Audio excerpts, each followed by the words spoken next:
आमदार देवेंद्र कोठे यांच्या पाठपुराव्याला मोठं यश आलं असून आयटी पार्कला निधी देण्याची घोषणा खुद्द मुख्यमंत्री देवेंद्र फडणवीस यांनी विधानसभेत केली आहे।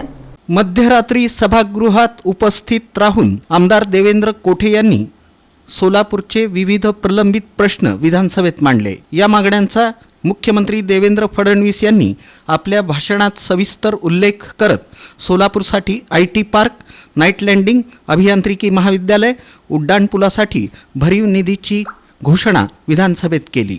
दरम्यान मागण्यांची तात्काळ दखल घेतल्याबद्दल आमदार देवेंद्र कोठे यांनी मुख्यमंत्री देवेंद्र फडणवीस यांचे सोलापूरकरांच्या वतीनं आभार मानले। आमच्या देवेंद्र कोठेंनी त्या ठिकाणी व्यथा मांडली। ते म्हणाले की बाबा ते सोलापूरचा काही उल्लेख आम्हाला त्या ठिकाणी दिसला नाही। खरं म्हणजे काही गोष्टी भाषणात येतात, काही फाईन प्रिंट मध्ये येतात, पण तरी देखील मी सांगतो की सोलापूरच्या आयटी पार्क करता त्या ठिकाणी आपण जागा ही चिन्हांकित केली आहे आणि जी काही काय दिलं रे बाबा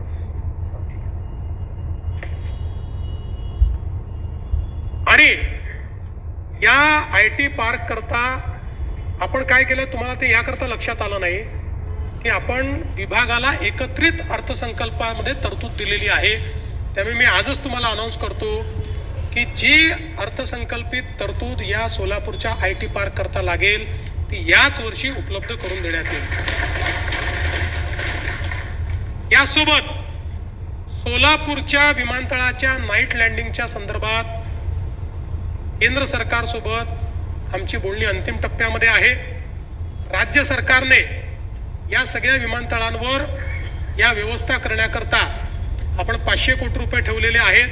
त्यामुळे सोलापूर विमानतळाकरता नाईट लँडिंगची व्यवस्था ही देखील आम्ही करू आणि त्यासोबत सोलापूर करता शासकीय अभियांत्रिकी महाविद्यालय हे देखील मंजूर करण्याचा निर्णय आम्ही घेतलेला आहे। आणि पालकमंत्री उड्डाणपुलाच्या संदर्भातही आपण त्याच्याकरता निधी उपलब्ध करून देतो आहोत। त्यामुळे हे जे काही एक वातावरण तयार करण्यात आलं की सोलापूर सगळे जिल्हे झाले आणि सोलापूरचा उल्लेख नाही, हे काही योग्य नाही आहे। सोलापूरला विशेष आपण लक्ष सोलापूरकडे